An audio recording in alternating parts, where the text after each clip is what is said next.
여러분 삶에 하나님께서 주시는 그 행복감을 꼭 누리며 살아갈 수 있는 귀한 우리 청년들 되기를 간절히 소망합니다. 여러분 요즘 MZ세대들에게 우리 또 청년들 안에서 유행하는 것이 있는데 뭐냐면 달리기입니다. 달리기. 한국에서는 이 야외에서 달리는 이 런닝크루가 형성이 되어서 여기저기서 사람들이 달리기 시작했다는 기사를 접하게 되었습니다. 적게는 5명, 또 많게는 100명씩 모여서 러닝크루가 생겨서 전국에서 뛰어다니는 그 러닝크루들이 엄청 많이 생겨났다는 그러한 기사를 보게 되었습니다. 심지어 이런 모임이 너무 많아져가지고 너무 이 한국 사회의 모든 이 MZ세대들이 너나 할 거 없이 뛰러 나와서 정부에서 제재를 했는데 5명 이상 모여서 뛰지 말라고 그런 제재를 할 정도로 뭐 100명씩 모여가지고 뛰니까 뭐 길을 막고 뛴다는 그런 뉴스를 접하게 되었습니다. 그래서 정부에서 5명 이상 뛰지 말고, 그리고 그 찻길로 뛰어나와가지고 뛰지 말고 이런 제재를 할 정도로 많은 젊은이들이 길로 뛰어나와서 달리기를 하고 있다라는 그런 기사를 보게 되었습니다. 여러분 이렇게 인터넷 기사, 젊은 사람들이 이 달리기에 관심이 많은 이유를 이 기사에서 쓰고 있는데 여러 가지 이유들을 이야기합니다. 그 첫 번째가 달리기는 운동화만 신으면 어디서든 뛸 수 있기 때문에 운동하는데 접근성이 좋다. 먼저 이 이유를 댔습니다. 그럼 물론 이제 한국은 뭐든지 운동을 하기 위해서 무엇을 착용해야 되나요? 가장 좋은 것, 그렇죠? 그리고 뭐 우리가 뒷동산을 올라가는데도 노스페이스 히말라야 올라가는 그 옷을 입고 올라가야 되잖아요. 그러니까 달리기를 할 때도 얘기를 들어보니까 심지어 그 달리기를 뭐 사실 그냥 운동화 신고 뛰면 되는데 그 달리기를 하기 위해서 이 보스턴 마라톤에서 그 뛰는 사람들이 입는 옷과 신발, 근데 그 신발이 무려 200만 원이나 한다고 합니다. 근데 그거를 신고 뛴다는 거예요. 그 정도면 그냥 맨발로 뛰는 게 더 낫지 않을까라는 생각을 하는데 얼마나 뛸지는 모르겠지만 뭐 아무튼 이렇게 뭐 하나 관심이 있어서 많은 사람들이 지금 한국에서 젊은 사람들이 뛰고 있다는 것이죠. 그러니까 접근성이 좋아서 많은 사람들이 운동장으로 길거리로 뛰어나온다는 것입니다. 또 하나는 이 러닝이 뛰는 이것이 크루가 열풍하는 이유 중에 또 하나는 뭐냐면 완주가 목표가 아니랍니다.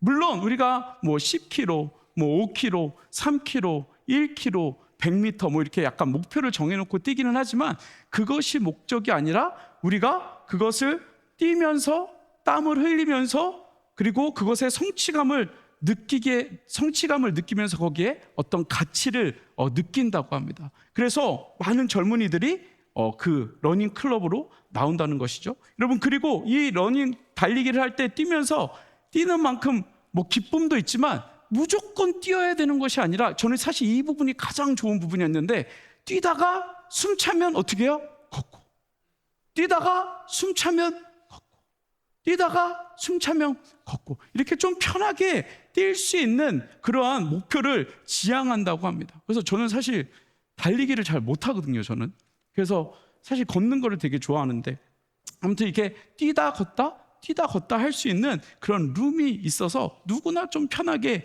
달리기를 할 수 있다는 겁니다. 또 하나 마지막으로 가장 중요한 건 뭐냐면 혼자 뛰는 게 아니라 함께 뛴다는 것입니다. 그리고 함께 뛰니까 같이 뛰니까 그래도 쉬고 싶을 때 걷고 싶을 때 조금 더 한 10m 더 100m 더 뛸 수 있는 힘이 생긴다는 것입니다. 그러면서 점차적으로 내가 폐활량이 늘어나는 것도 느끼게 되고 내가 좀 이만큼까지 뛸 수 있구나라는 것을 느끼게 된다는 것이죠. 여러분 혹시 기억하실지 모르겠지만 6주 전에 제가 운동을 한다고 한번 설교했던 적이 있습니다. 그렇죠? 기억나시나요? 안 나실 수 있습니다. 안 나실 수 있는데 아무튼 그때 제가 6주 전에 아침마다 우리 막내를 학교에 데려다주고 거기서 바로 이제 동네 한 바퀴를 걷는다고 말씀을 드렸습니다. 여러분 제가 아직도 그 운동을 하고 있을까요? 아니면 멈췄을까요? 역시 감사합니다, 여러분. 저 아직도 하고 있습니다. 근데 그때도 뭐야 저 아직 하고 있습니다. 근데 그때는 재활 훈련하듯이 걸었습니다. 이렇게 집도 구경하면서 이 집은 좋네, 이 집도 새로 짓고 있네 이러면서 걸었습니다. 물론 이제 속도도 좀 내고 했지만, 여러분 근데 지금은 제가 걷고 있을까요? 뛰고 있을까요? 제가 왜 대답이 빠르지 않죠? 이번에는 지금은 걷고 있을까요? 뛰고 있을까요? 걷고 있습니다. 그런데 제가 걷지만 지금 뛰는 구간을 늘려가고 있습니다. 대단하죠? 제가 맨 처음에 진짜 뛰는 거 못해서 폐가 좀 안 좋아요. 제가 담배를 펴서 안 좋은 게 아니고 그냥 태어날 때부터 폐가 안 좋은데, 그렇게 안 좋은 건 아니고 그냥 폐활량이 안 좋아요 그냥. 근데 걷다가 집에 들어가기 100m에서 뜁니다. 제가 그래서 100m는 뛰어요. 집에 들어가기 전에 100m. 여러분들의 표정이 지금 되게 비웃는 표정인데 100m를 뛰는데, 근데 제가 거기서 끝나지 않고 걷다가 100m를 뛰다가 걷다가 집 앞에서 100m를 뜁니다. 그러니까 몇 미터를 뛰었어요? 200m를 뛰었어요. 여러분 그렇게 해서 지금 제가 총 걷는 시간이 30분인데 그 중에 1km는 뜁니다. 와우, 장난 아니죠? 여러분 근데 제가 그거 야유 같은 건데 약간 근데 그렇게 뛰면서 제가 느끼는 건 뭐냐면, 나도 뛸 수 있구나 라는 마음이 들더라고요. 그러니까 100m 뛰다가 좀 더 뛰어볼까? 좀 더 뛰어볼까? 라는 생각이 들더라고요. 물론 그 뛸 때 너무 힘들죠. 숨차고 난 양반 출신인데 내가 이렇게 뛰어야 되나라는 생각도 들긴 하는데, 그럼에도 불구하고 그 뛰었을 때 주는 기쁨이 있더라고요. 물론 그 뛰는 데에 있어서 어려움도 있고 힘듦도 있고, 굳이 이렇게 뛰어야 되나, 꼭 이렇게까지 운동을 해야 되나라는 생각이 들지만, 그렇게 뛰었을 때 마음 가운데 기쁨이 있더라고요. 여러분 지난 우리가 지난 11주 동안 우리가 요한계시록에 대해서, 교회에 대해서 우리가 말씀을 나눴습니다. 성령이 교회들에게 하시는 말씀을 들었죠. 우리가 하나님께서 우리에게 하시는 말씀, 교회들에게 하시는 말씀을 우리가 들었습니다. 계속 제가 말씀드렸지만, 여러분 그런데 그것이 우리에게 그냥 듣는 것에서 끝나는 것이 아니라, 하나님의 말씀을 듣는 것에서 끝나는 것이 아니라, 여러분 우리가 어떻게 해야 된다고요? 움직여야 된다. 여러분 하나님의 말씀을 듣고 가만히 있으면, 그 하나님의 말씀을 듣고 내 마음 가운데 그것을 잘 보관만 하고 있으면 아무런 일이 일어나지 않는다는 것입니다. 하나님께서 우리에게 말씀하여 주셨을 때는 그것을 가지고 움직여라, 그것을 가지고 성령과 함께 뛰어라라고 우리에게 말씀해 주신다는 것입니다. 여러분 그래서 제가 이 사도행전을 마치면서 기도하면서 마음 가운데 드는 것은, 우리가 하나님의 말씀을 들었으니 이제 그 말씀을 가지고 우리가 뛰어야 한다. 그 말씀을 가지고 세상 가운데에서 뛰어야 한다. 그 말씀을 가지고 우리가 복음을 전하며 살지 않으면 우리 삶에 아무런 능력이 나타나지 않는다. 우리 교회 가운데 아무런 능력이 나타나지 않는다라는 생각을 하나님께서 허락해 주셨습니다. 그래서 우리가 이제 사도행전을 통해서, 우리가 그렇다면 어떻게 이 사도행전을 통하여서 하나님과 함께, 말씀과 함께, 성령님과 함께 우리에게 말씀해 주신 그 말씀을 가지고 우리가 어떻게 뛸 수 있는가라는 그 말씀을 가지고 여러분들과 함께 이제 사도행전을 나누려고 합니다. 새로운 이제 팀입니다. 그래서 이번 팀은, 여러분 좀 짐작을 하셨겠지만, 이번 팀은 러닝이라는 팀을 가지고 여러분들과 말씀을 나누려고 합니다. 러닝 되게 멋있죠? 나름 야심차게 디자인팀에서 준비했습니다. 네, 그래서 이 러닝이라는 주제를 가지고 사도행전 전체를 우리가 말씀을 나눌 것이고, 그리고 이 러닝이라는 주제를 가지고, 뛰다라는 주제를 가지고 세 번의 시즌으로 설교를 하려고 합니다. 첫 번째 시즌은 성령과 함께 뛰다, 그리고 두 번째는 복음과 함께 뛰다, 그리고 마지막으로는 소망과 함께 뛰다. 그래서 이 시즌마다 12번에서 20번의 설교로 여러분들과 말씀을 나누려고 합니다. 여러분 좀 디자인팀에서 또 하나 준비한 게 있습니다. 여러분들을 위해서 좀 상상하시면서 말씀을 묵상하시라고 하나 보내주시죠. 여러분, 저렇게 뛰는 겁니다. 뛰는 겁니다. 여러분, 저것을 상상하십시오. 말씀을 들고 뛰는 겁니다. 성령님과 함께 뛰는 것입니다. 여러분, 저 뒤에 약간 노란 아우라 있잖아요. 아우라. 그게 성령님이에요. 성령님. 네. 여러분, 혼자 뛰는 것이 아니라 내 마음대로 내가 가고 싶은 대로 뛰는 것이 아니라 성령님이 우리를 인도하시는 곳으로 우리가 뛰어가는 것입니다. 여러분, 그 은혜가 우리가 사도행전의 말씀을 나누면서, 그리고 첫 번째 시즌을 우리가 나누면서 여러분, 성령님과 함께 뛸 수 있는 저와 여러분 되어지기를 간절히 소망합니다. 여러분, 말씀을 마음에만 품고 살아가는 삶이 아니라, 말씀을 묵상은 하는데, 큐티는 하는데 그것으로 그냥 끝나는 삶이 아니라, 여러분, 그것을 가지고 성령님의 인도하심을 따라 뛰어갈 수 있는 저와 여러분 되기를 간절히 소망합니다. 여러분, 그런데 제가 이 말씀, 사도행전 말씀을 한 달 정도, 두 달 전부터 이 말씀을 좀 준비하면서 묵상하고, 이것을 어떻게 여러분들과 나눠야 되나, 이런 고민들을 하면서 묵상을 하고 설교 준비를 하는데, 정말 놀랍게, 희한하게, 너무 놀랍게 지난주 말고 그 지난주 할로윈 때요, 우리 청년들이 갑자기 러닝 클럽을 그 할로윈 때 뛰겠다고 갑자기 그 카톡이 올라오는 거예요. 제가 얼마나 감사했는지 모릅니다.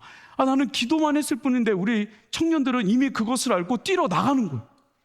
난 기도만 했는데 여러분들이 뛰러 나가는 거예요. 여러분, 저는 이런 은혜가 있기를 간절히 소망합니다. 그냥 기도만 했는데 여러분들이 성령과 함께 바깥으로 뛰어나가는 그런 은혜가 있기를 간절히 소망합니다. 여러분, 근데 그 카톡에 올라오는 그 내용을 보니까 거기에 이렇게 또 주의 사항까지 써 있는 거예요.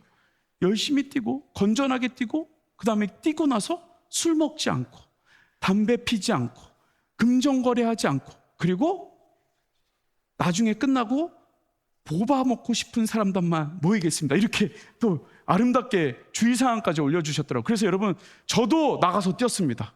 저기 나가서 많이 오셨죠? 여러분, 그래서 매주 목요일 7시 반에 교회 옆에 운동장에서 뜁니다. 그래서 일찍 오셔서 뛰실 분들은 먼저 오셔서 뛰셔도 되고, 저희는 7시 반에 무조건 거기서 뛰니까 그냥 중간에 합류하셔도 되고, 좀 늦게 오셔도 되고, 자유롭게.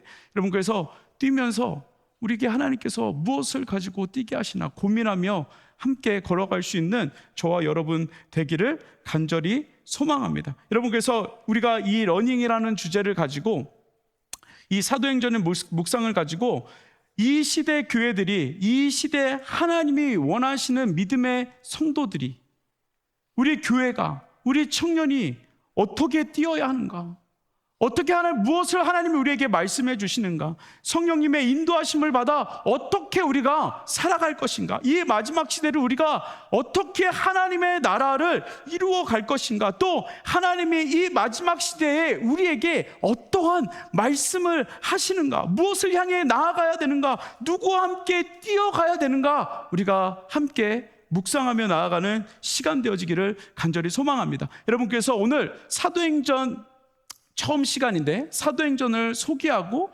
그리고 이제 인트로와 이 큰 맥락을 여러분들과 짧게 나누려고 합니다. 여러분, 마태복음은 누가 썼을까요?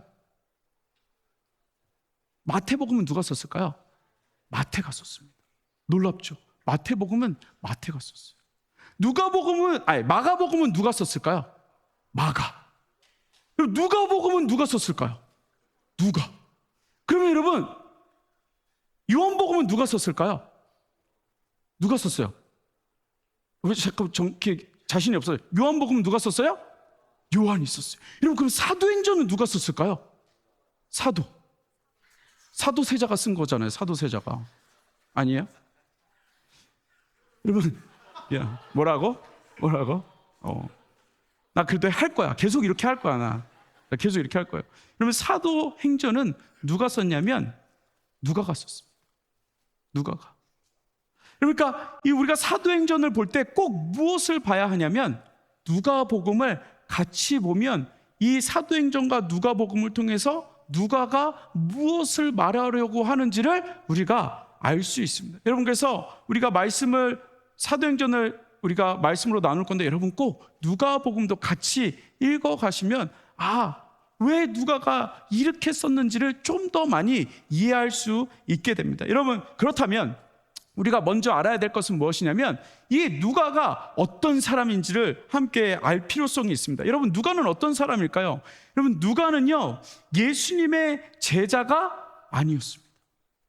여러분, 이 복음서를 썼다고 생각하면 예수님의 제자라고 생각했을 텐데, 여러분, 이 누가는요, 예수님의 제자가 아니었습니다. 그리고 심지어 이 누가는 예수님을 본 사람도 아니었습니다. 그리고 심지어 이 누가는 예루살렘에 사는, 이스라엘에 사는 유대인이 아니라 그 수리아 안디옥에 사는 이방인이었습니다. 이방인. 그러니까 이 이방인이었지만, 그러면 이 누가가 어떻게 예수님을 믿었나? 어떤 그 유대 그리스도인들을 통해서 복음을 듣고 그가 복음을 받게 되었고 구원의 확신을 얻게 된 것이죠. 그래서 이방인으로서 예수님을 믿었던 사람이었습니다. 여러분, 근데 더 재미있는 것은 무엇이냐면 이 성경을 쓴 사람들을 쭉 보면, 성경을 쓴 사람, 구약부터 성경을 쓴 사람들을 보면 대부분 거의 다 누구예요? 유대인들이에요. 이스라엘 백성들이에요. 그런데 유일하게 누가만 이방인이었다는 것이죠. 그러니까 이방인으로서 무엇을 쓴 거예요? 하나님의 말씀, 성경을, 누가 복음을 쓰게 됩니다. 여러분, 예수님을 실제로 만나지 못한 사람이 여러분 성경을 쓴다는 것이 쉬웠을까요? 어려웠을까요? 여러분, 미국 사람이 한국의 역사 책을 쓰는 게 쉬웠을까요? 어려웠을까요? 어렵죠. 왜냐하면 그들의 문화, 그들이 가지고 있는 어떤 정체성, 이런 거를 알기가 참 쉽지 않습니다. 여러분, 저는 미국에 온 지 17년 정도 된 것 같은데, 생긴 거는 약간 2세처럼 생겼잖아요. 그러니까 멕시칸 2세. 그런데 제가 생긴 건 이래도 완전 그 토종 한국 마인드를 가지고 있어서 미국의 문화를 아무리 알려고 해도 참 그게 쉽지 않다는 것을 보면, 여러분, 누가가 이스라엘 사람도 아니고 유대인도 아니고 예수님을 만나본 사람도 아닌데 성경을 썼다는 것, 복음서를 썼다는 것, 누가복음을 쓴다는 것은 참 쉽지 않은 일입니다. 여러분, 그런데 하나님께서 이 하나님의 말씀을 쓰는데 누가를 선택하신 이유가 있습니다. 골로새서 4장 1절에 보면 누가가 어떤 사람인지, 사실 누가는요, 이 누가복음과 사도행전을 통해서 자기 이야기를 쓰지 않습니다. 누가는요, 성경에 자기가 쓴 성경 말고 그 외에 딱 3구절에서 이름밖에 나오지 않습니다. 여러분, 그 중에 하나가 골로새서 4장 14절인데요. 거기에 뭐라고 나와 있냐면 이렇게 이야기합니다. 사랑을 받는 의사 누가와 또 데마가 너희에게 무난하노라. 여러분, 이 누가는 어떤 사람이었어요? 어떤 직업을 가지고 있는 사람이었어요? 사랑받는 의사라고 되어 있습니다. 그러니까 사랑받는 의사라는 것은 무슨 뜻이에요? 첫 번째, 되게 친절했던 사람이었어요. 두 번째, 여러분, 의사가 사랑을 받으려면 어떻게 해야 돼요? 치료를 잘해야 돼요. 여러분, 치료를 잘 못하면, 친절하기만 하면 어떻게 돼요? 그냥 욕만 먹는 거죠. 그렇죠? 누가 좋아하겠어요? 그런 사람을 누가 좋아하겠어요? 그러니까 이 누가는요, 치료도 잘했고 잘하는 의사였다는 거예요. 여러분, 의사는 어떤 습성을 가지고 있나요? 어떤 습성? 환자들의 기록을 쓰는 학습이 되어 있는 사람입니다.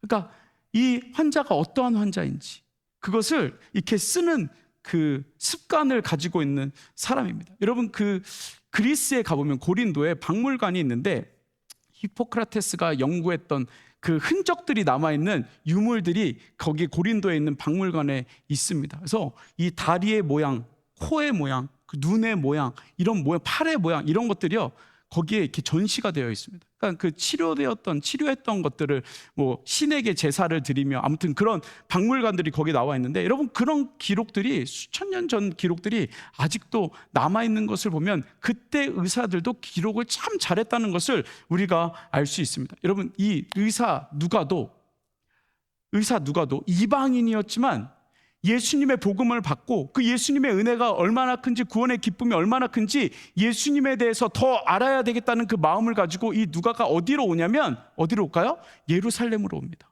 그리고 그 예루살렘에서 예수님이 어떠한 삶을 살았는지, 예수님이 어떻게 태어났는지, 어떤 일들이 있었는지 그 기록들을 다 들으면서, 공부하면서, 연구하면서, 조사하면서 기록하게 됩니다. 여러분, 그것이 바로 누가복음입니다. 여러분, 그래서 누가복음을 보면 참 재밌는 건 뭐냐면, 여러분, 다른 복음서도 너무 귀하지만 여러분, 시간별로, 시간 순서대로 예수님의 행적을 알고 싶으면 여러분, 누가복음을 먼저 읽으십시오.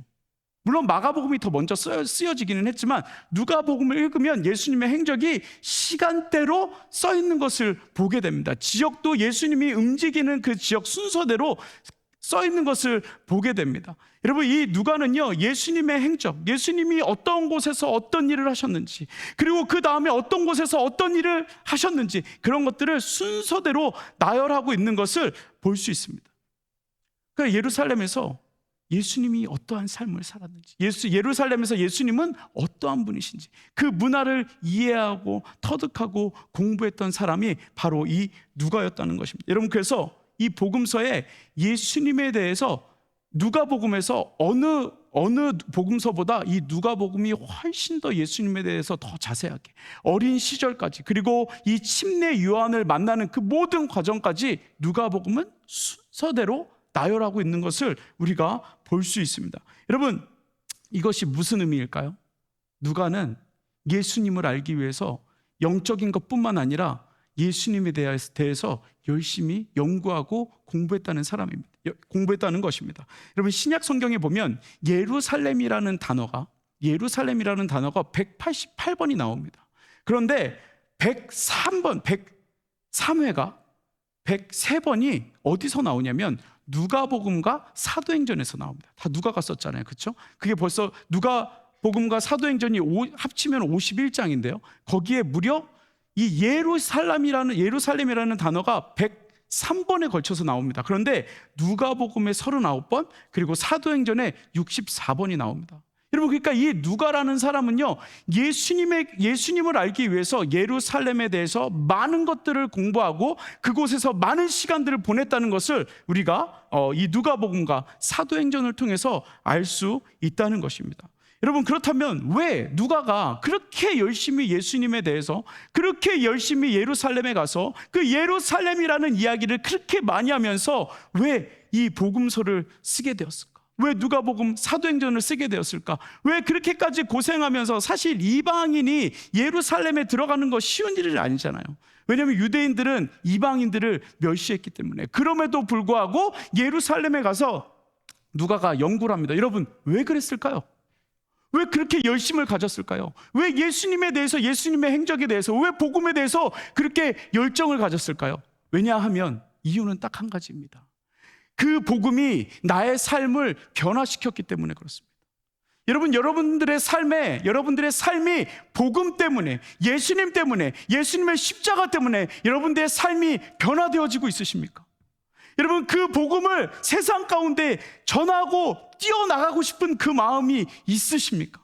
여러분, 누가는 그랬다는 것입니다. 적어도 누가는 그 복음이 나에게 얼마나 소중한 것인지를 알았기 때문에 예루살렘을 향하여 달려갈 수 있었다는 것입니다. 복음의 가치가 있었기 때문에, 그 구원의 기쁨이 나의 삶을 살렸기 때문에, 예수님의 십자가 구원으로부터 시작된 나의 삶의 의미를 찾았기 때문에, 그리고 이 땅에서 왜 내가 열심히 살아야 하는지, 왜 고난을 인내하면서 하나님의 말씀을 지키고 살아야 하는지, 하나님 앞에서 나는 어떠한 존재인지를 알았기 때문에 이 누가는 복음서와 누가복음과 사도행전을 쓸 수밖에 없었다는 것입니다. 여러분, 이 복음의 가치를 글로 작성하였고, 뿐만 아니라 그 작성을 할 때 성령님의 인도하심을 따라 하나님께서 누가를 사용해 주셨다는 것입니다.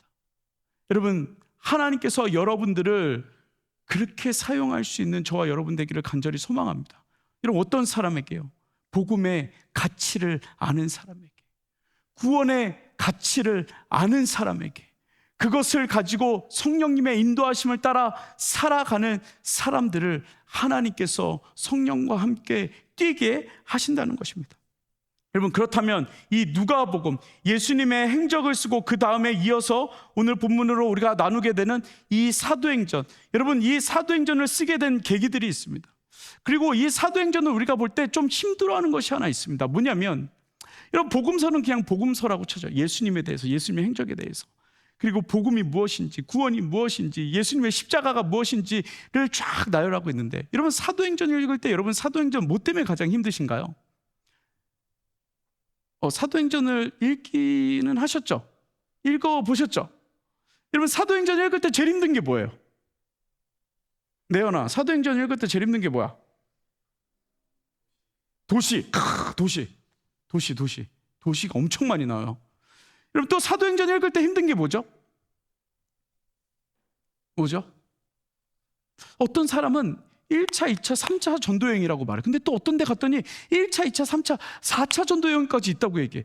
또 어떤 데 누가 얘기하는 거 들어보면 1차, 2차, 3차, 4차, 5차까지 있다고 얘기해. 와, 이런 거와, 그리고 말했던, 우리 내연이가 말했던 도시가 뭔지, 그 도시를 따라가다 보면 성경이 끝나. 분명히 1차, 2차, 3차가 있다 그러는데 그게 갑자기 끝나. 이런 것 때문에 되게 어려워요. 근데 여러분, 사도행전은 그렇게 읽으면 뭐가 뭔지 하나도 몰라요. 그 도시가 우리한테 뭐가 그렇게 중요해요? 그 안에서 어떤 일이 있었는지가 중요하지. 그 흐름이 중요하잖아요. 여러분, 그래서 우리가 이 성경을 제가 이제 우리 여러분들과 나눌 때 도시를 막 찾아다니면서 하지는 않을 거예요. 지도는 제가 보여주겠지만 대충 이 정도입니다라고 얘기하겠지만 도시를 따라다니면서 말씀을 나누지는 않을 겁니다. 왜냐하면 그 가운데 성령님의 인도하심을 우리가 같이 나눠야지, 그 도시를 막 찾아가면 별로 거기에 은혜가 별로 없어요. 그래서 그것들을 제가 좀 정리하면서 여러분들과 나눌 텐데, 여러분, 우리가 도시가 아니라 이 사도행전을 통하여서 성령의 역사하심이, 복음과 함께 성령의 역사하심이 어떻게 흘러가고 있는지, 왜 사도행전을 누가를 통하여서 보여주고 있는지를 여러분들과 함께 나누기 전에, 여러분, 이 사도행전의 큰 맥락, 이거 진짜 간단해요. 여러분, 이것만 외우시면 사도행전을 읽는데 진짜 엄청난 도움이 됩니다. 지도를 좀 보여주시겠습니까? 지도를. 여러분, 사도행전이 몇 장까지 되어 있습니까? 20 몇 장? 28장. 사도행전은 28장까지 되어 있습니다. 여러분들, 이 사도행전을 크게 두 개로 나눌 수 있습니다. 1장부터 12장까지를 나눌 수 있습니다. 몇 장부터 몇 장까지요? 1장부터 12장까지.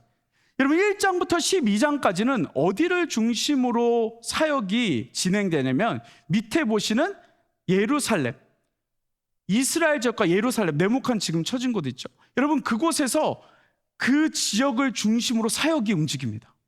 그 지역을 중심으로. 어디를 중심으로요? 이스라엘, 예루살렘을 중심으로. 여러분, 그런데 1장부터 12장까지 보면 중간중간에 사람들의 이름이 나오지만, 그 1장부터 12장까지 주도적으로 사역한 사람이 있습니다. 누굴까요? 베드로입니다. 그러니까 1장부터 12장까지 쭉 우리는 사도행전 하면 바울이 생각나는데, 1장부터 12장까지 여러분, 바울이 주도적으로 사역을 하는 모습들이 나옵니다. 1장부터 12장까지 베드로가 설교하는 내용도 나오고, 기적을 일으킨 내용도 나오고, 그리고 예루살렘에서 유대인들을 중심으로 사역하는 내용이 나옵니다. 그러니까 여러분, 네 개를 기억하십시오. 1장부터 12장까지는 어디 중심이라고요? 이스라엘과 예루살렘 중심. 그리고 누가 중심으로 사역했다고요? 베드로. 그리고 누구를 대상으로? 유대인들을 대상으로 복음을 전하게 됩니다. 1장부터 12장까지. 그 다음에 13장이 되게 중요한데, 여러분들이 잘 알고 있는 13장부터 이제 바울이 바울이 이미 9장에서 회심하는 내용이 나오지만, 바울이 이제 주도적으로 사역하는 내용이 어디서부터 나오냐면 13장부터 나옵니다. 그래서 13장부터 28장까지. 몇 장부터 몇 장까지요? 13장부터 28장까지. 여러분, 13장부터 28장까지는 어디를 중심으로 사역이 시작이 되냐면, 어디서부터 사역이 시작될까요? 네모칸 쳐줬잖아요. 그 정도는 읽어줘야 되지 않나요? 네, 안디옥. 수리아 안디옥이라는 곳에서 바울의 사역이 시작됩니다. 여러분 1차, 2차, 3차 전도 여행을 보면 항상 그 전도 여행이 출발한 지역이 어디냐면 수리아 안디옥입니다. 저기서부터 전도 여행이 시작됩니다. 출발지입니다. 1차도 수리아 안디옥, 2차도 수리아 안디옥, 3차도 수리아 안디옥에서 복음이 시작됩니다. 전도 여행이 시작됩니다. 여러분 그래서 이 13장부터 28장까지는 어디 중심으로요? 수리아 안디옥에서 사역이 시작되고 누가 중점으로 사역을 할까요? 여러분들이 잘 알고 있는 바울을 통해서 복음이 전해지기 시작합니다. 그래서 거기서부터는 대부분 바울이 사역을 어떻게 했는지에 대한 이야기가 나옵니다. 여러분 그러면 바울이 복음을 전한 대상은 누굴까요? 이방인들이에요. 이방인들. 여러분 그래서 13장부터 28장의 말씀을 통하여서 결국 그 복음이 어디까지 오게 되었냐면 우리가 믿고 있는 이곳까지 그 복음이 이어지고 있다는 것입니다. 여러분 이제 좀 정리가 되셨나요? 그럼 제가 이제 이거를 정리해 놨습니다. 그 정리한 거 한번 보여주시겠어요? 네. 여러분 이 내용만 기억하시면 사도행전을 읽는데 많은 도움이 됩니다. 많은 도움이 됩니다. 그래서 저는 이거를 이제 3개로 나눠서 여러분들과 함께 나눌 건데 1장부터 12장까지 성령과 함께 뛰다. 그리고 13장부터 19장까지 복음과 함께 뛰다. 그리고 바울이 로마로 가는 그 길을 통하여서 소망과 함께 뛰다. 이렇게 3가지 시즌을 가지고 여러분들과 말씀을 나눌 겁니다. 여러분 근데 놀라운 것은 무엇이냐면 이제 말씀을 마무리할 겁니다. 놀라운 것은 무엇이냐면 이스라엘 백성들이 그리고 하나님을 믿는 그리스도인들이 예수님을 따랐던 그리스도인들이 예루살렘에서 예수님을 만나게 됐고 그곳에서 신앙생활을 시작했습니다. 여러분 그런데 문제가 뭐냐면 그렇게 신앙생활을 할 때 기쁨이 있고 하나님께서 주시는 형통함이 있어야 되는데 어떤 일이 있었을까요? 유대인들로부터 핍박을 받기 시작했습니다.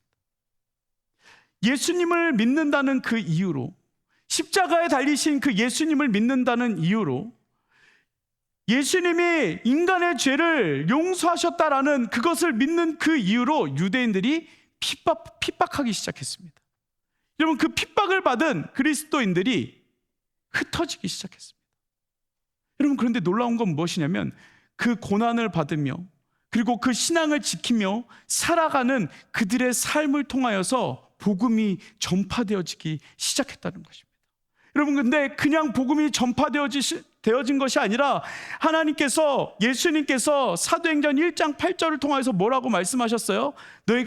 너희에게 성령이 임함 너에게 성령을 줄 건데 그때 너희들이 고난을 받을 건데 너희들이 믿는 그 예수 그리스도로 인하여 그 믿음으로 인하여 너희들이 고난을 받을 건데 그것을 통하여 열방의 세계 땅끝까지 이르러 복음이 선포되어질 것이다 라고 말씀하셨다는 것입니다. 여러분 그러니까 고난을 받으며 그들이 믿음의 여정을 걸어갈 때 무슨 능력이 나타나요? 구원의 역사들이 일어났다는 것입니다. 복음이 전해졌다는 것입니다. 그 성령의 인도하심을 따라 그 복음이 선포되어졌고 하나님을 믿는 무리들이 수없이 많아졌고 그것을 통하여서 하나님의 교회들이 전 세계 가운데 세워지는 놀라운 일들이 일어났다는 것입니다. 여러분 복음이 전해지는데 핍박이 있었고 고난이 있었고 슬픔이 있었습니다. 예수님을 믿고 구원의 기쁨을 누리려고 했었는데 왜 이런 일이 우리에게 일어났나라고 생각할 수 있지만 하나님은 그 고난을 통하여서 그 복음의 능력을 통하여서 하나님의 나라를 이루어 가셨고 하나님을 믿는 무리들을 수없이 많게 하나님께서 인도해 주셨다는 것입니다. 여러분 우리 삶에 하나님을 믿으며 그리고 성령의 인도하심을 따라 성령의 충만함을 따라 우리가 살아갈 때 기쁨이 있을 것처럼 보이지만 또 반대로는 꼭 그렇지는 않습니다.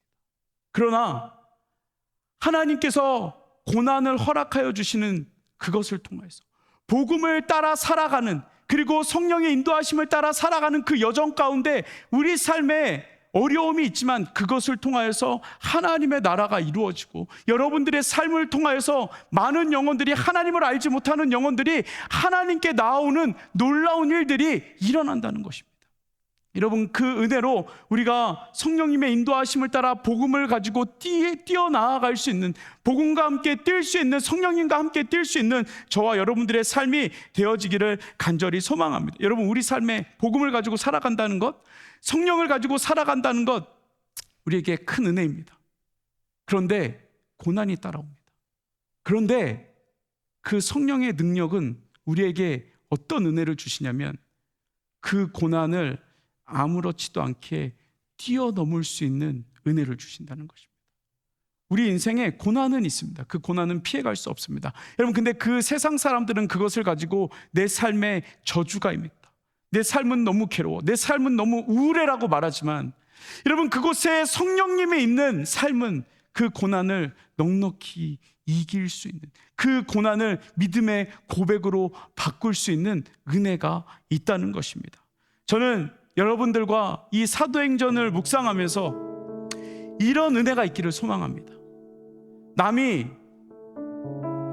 전도한 스토리가 아니라, 바울이 전도한 스토리에서 끝나는 것이 아니라, 내가 사도행전 28장에 이어서 29장을 써내려가는 저와 여러분 되어지기를 간절히 소망합니다. 내가 복음을 전한 사도행전, 내가 복음을 가지고 뛰어나아가는 사도행전. 여러분, 그 사도행전 28장을 이어 29장을 이어나아갈 수 있는 저와 여러분들의 삶이 되어지기를 간절히 소망합니다.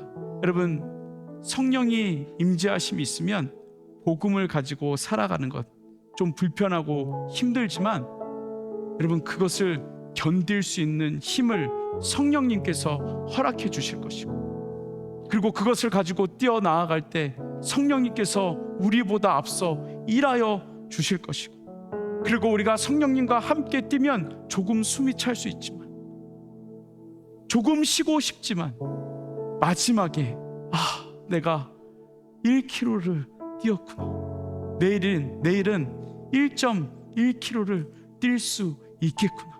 여러분, 그 성령의 충만함과 그 성령의 인도하심이 저와 여러분들 가운데 있기를 간절히 소망합니다. 여러분, 그 성령의 인도하심을 기대하며 우리가 이 사도행전 함께 묵상하며 나아가기를 간절히 소망합니다. 우리 시간 같이 찬양했으면 좋겠습니다. 여러분, 기대라는 찬양 아시죠? 저는 이 사도행전을 통해서 하나님께서 우리에게 하실 말씀을 기대합니다.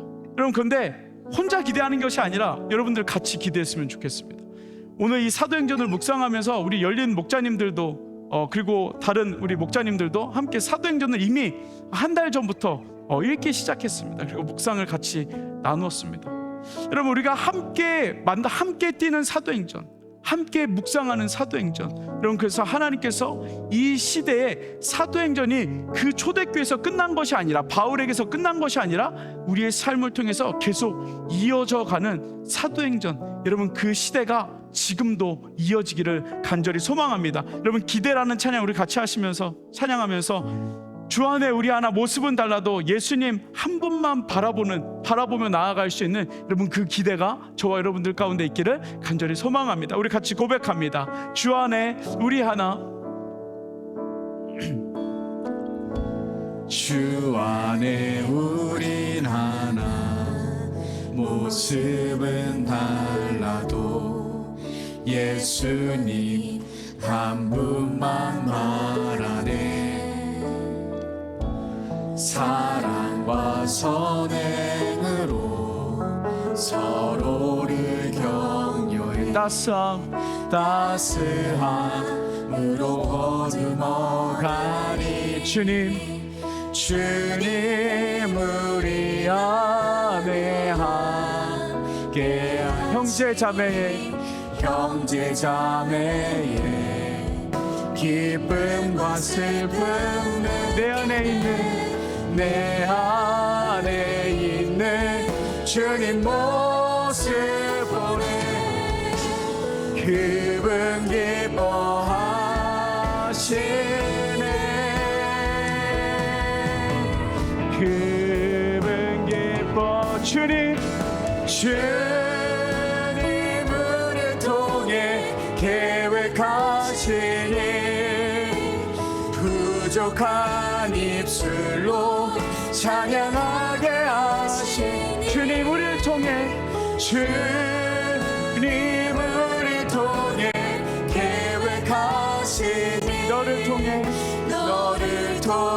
하신 주님 우리를 통해 주님을 통해 계획하신 부족한 입술로 찬양하게 하시니 주님 우리를 통해 계획하신 너를 통해 하시니 우리 다시 한번 고백합니다. 주님 우리를 통해 주님을 통해 계획하신 부족한 입술로 찬양하게 하신 주님 우리를 통해 주님을 통해 계획하시니 너를 통해 하시는 그럼 이 시간 우리 잠깐 기도하겠습니다. 합심으로 기도할 때 하나님 우리가 이제 사도행전을 가지고 묵상하며 말씀 가운데 우리가 나아갑니다. 하나님 성령님 우리와 함께하여 주시고 하나님 이 누가가 복음의 가치를 알고 그 구원의 가치를 알고 복음의 능력을 알고 하나님을 향하여 예수님을 향하여 하나님 성령의 능력을 따라 하나님 걸어갔던 것처럼 하나님 그 말씀 가운데 나아갔던 것처럼 하나님 우리가 그 사도행전을 이어가며 복음의 가치를 깨달으며 나아갈 수 있는 하나님 여정 될 수 있도록 은혜 허락하여 달라고 자 우리 합심으로 같이 기대하며 기도하겠습니다. 같이 기도합니다. 사랑의 아버지 하나님 우리 사도행전을 통하여서 복음의 능력으로 인하여 하나님 그 복음의 가치 구원의 기쁨을 우리가 누리며 아버지 성령님과 하나님 뛰는 저희들의 삶이 되게 하여 주옵소서. 하나님 말씀을 우리 마음 가운데 품고 살아가는 것이 아니라 하나님 그 이상으로 뛰어갈 수 있는 하나님 저희들 되게 하여 주옵소서. 말씀과 되게 하시고 성령님과 되게 하시고 하나님 복음과 되게 하시고 소망을 가지고 하나님 뛰어나갈 수 있는 하나님 저희들의 삶이 될 수 있도록 주님 인도하여 주시옵소서. 하나님 세상 사람들이 고통으로 아버지 느끼는 것을 성령으로 충만한 우리는 고통을 뛰어넘는 저희들의 삶이 되게 하시고 하나님 누가가 그랬던 것처럼 베드로가 그랬던 것처럼 바울이 그랬던 것처럼 예수님이 그랬던 것처럼 하나님 그대로 우리가 나아갈 수 있도록 아버지 하나님 인도하여 주시옵소서. 아버지 하나님 주님 붙잡아 주시옵소서. 아버지 하나님 주님 붙잡아 주시옵소서. 아버지 하나님 정말 우리가 성령으로 충만한 자 하게 하시니 주님 우리를 통해 계획하시니 너를 통해 하시니 하나님 하나님께서 하실 일들을 우리가 기대하며 하나님 우리가 성령님과 함께 뛰게 하시고 하나님 복음 들고 뛰게 하시고 하나님 우리 삶의 좌절이 아니라 소망을 가지고 뛰어갈 수 있는 저희들이 되게 하여 주시옵소서. 하나님 세상 사람들은 고난 가운데 그 고난을 느끼며 그 고난 가운데 좌절하며 살아가지만 하나님 우리는 그 고난 가운데 성령의 인도하심을 따라 하나님 기쁨으로 하나님 전환할 수 있는 성령의 인도하심을 따라 그 고난이 기쁨으로 바뀔 수 있는 하나님 저희들이 삶이 될 수 있도록 주님 인도하여 주시옵소서. 누가가 그랬던 것처럼 베드로가 그랬던 것처럼 바울이 그랬던 것처럼 예수님이 그랬던 것처럼 하나님 그 복음 때문에 성령의 인도함 때문에 하나님 우리가 주님과 함께 세상을 향하여 뛸 수 있는 하나님 그 담대한 믿음을 우리에게 허락하여 주시옵소서. 하나님께서 하실 일들을 기대합니다. 주님 함께하여 주옵소서. 예수님의 이름으로 기도드렸습니다. 아멘.